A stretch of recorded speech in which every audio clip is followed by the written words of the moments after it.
ಶಿವಮೊಗ್ಗದಲ್ಲಿ ಜಿಲ್ಲಾ ಉಸ್ತುವಾರಿ ಸಚಿವರಾದ ಮಧು ಬಂಗಾರಪ್ಪನವರು ಮಾಧ್ಯಮ ಮಿತ್ರರೊಂದಿಗೆ ಮಾತನಾಡಿ 10 ಕೋಟಿ ರೂಪಾಯಿ ಶಾಸಕರಿಗೆ ನೀಡಲಾಗಿದೆ. ಗ್ಯಾರಂಟಿ ಯೋಜನೆಯಿಂದ ಸ್ವಲ್ಪ ತಡವಾಗಿದ್ದು ಬಿಜೆಪಿಯವರು ಕಾರ್ಯಕ್ರಮ ಘೋಷಣೆ ಮಾಡಿದ್ದು ಬಿಟ್ಟರೆ ಹಣ ನೀಡುತ್ತಿರಲಿಲ್ಲ. ಹಳೆ ಸರ್ಕಾರದ ಸಾಲ ತೀರಿಸಲಾಗಿದೆ. ಸರ್ಕಾರದ ಹಣವನ್ನ ಜನರ ಜೇಬಿಗೆ ಗ್ಯಾರಂಟಿ ಯೋಜನೆಯ ಮೂಲಕ ಹಾಕಲಾಗುತ್ತಿದೆ ಎಂದಿದ್ದಾರೆ. ಎಲ್ಲರಿಗೂ ಈ 10 ಕೋಟಿ ಕೊಡ್ತಕ್ಕಂಥದ್ದು ಅದು ಮುಂಚೆನೂ ಕೂಡ ನಾನು ಹೋದ ವರ್ಷನೇ ಅಂದರೆ ಡಿಸೆಂಬರಲ್ಲಿ ಒಂದು ಚರ್ಚೆ ಆಗ್ತಾಯಿತ್ತು ಸ್ವಲ್ಪ.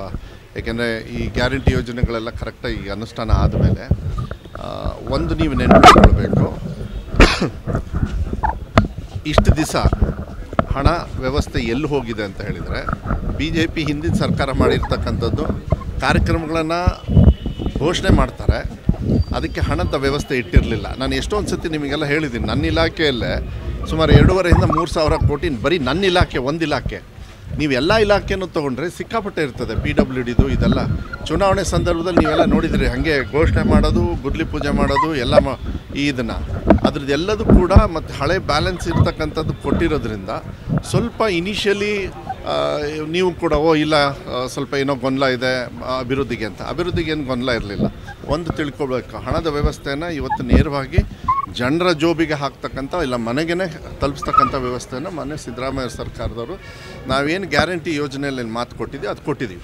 ಇದಾದ ಮೇಲೆ ಇನ್ಮೇಲಿಂದ ಈ ಥರದ ಕಾರ್ಯಕ್ರಮಗಳನ್ನು ಈಗ ನಮ್ಮ ಭಾಗನೂ ಅಷ್ಟೇ ಆಯ್ತು. ಈಗ ಮೋಸ್ಟ್ಲಿ ಇನ್ನೊಂದು ಬೋಸರಾಜ್ ಅವ್ರಿಗೂ ಹೇಳಿದ್ದೀನಿ, ಬ್ಯಾರೇಜ್ದು ಉದ್ಘಾಟನೆ ಮಾಡ್ತಕ್ಕಂಥದ್ದೇ, ಅದು ಬಜೆಟು ಘೋಷಣೆ ಮಾಡಿದ್ದು. ಈ ಥರ ಕಾರ್ಯಕ್ರಮಗಳನ್ನು ಇನ್ನು ಮೇಲೆ ಅತಿ ಹೆಚ್ಚಾಗಿ ಪಕ್ಷದವ್ರು ಈ 10 ಕೋಟಿ ಆದಮೇಲೆ ಮತ್ತು ಬಾಯಿ ಬಿಚ್ಚೇ ಬಿಡ್ತಾರೆ ಅವರು. ಅವ್ರಿಗೆ ಇನ್ನೇನು ಕೆಲಸ ಇಲ್ಲ ಅವರಿಗೆ.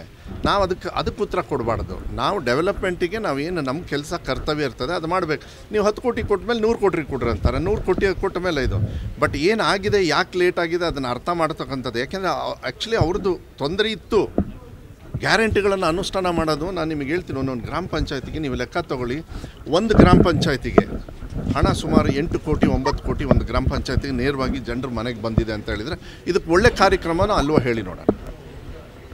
ಅದಕ್ಕೆ ಆ ಸಂದರ್ಭದಲ್ಲಿ ಸ್ವಲ್ಪ ಇದನ್ನು ಹೇಳೋದು, ಈ 10 ಕೋಟಿ ಅಂದಮೇಲೆ ಬಾಯಿ ಮುಚ್ಚೋ ಪ್ರಶ್ನೆ ಅಲ್ಲ, ನಮ್ಮ ಕರ್ತವ್ಯ. ಸಿದ್ದರಾಮಯ್ಯವ್ರು ಇನ್ನೂ ಜಾಸ್ತಿ ಕೊಡ್ತಾರೆ, ಅದು ವಿಶ್ವಾಸ ಇಟ್ಕೊಳ್ಳಿ.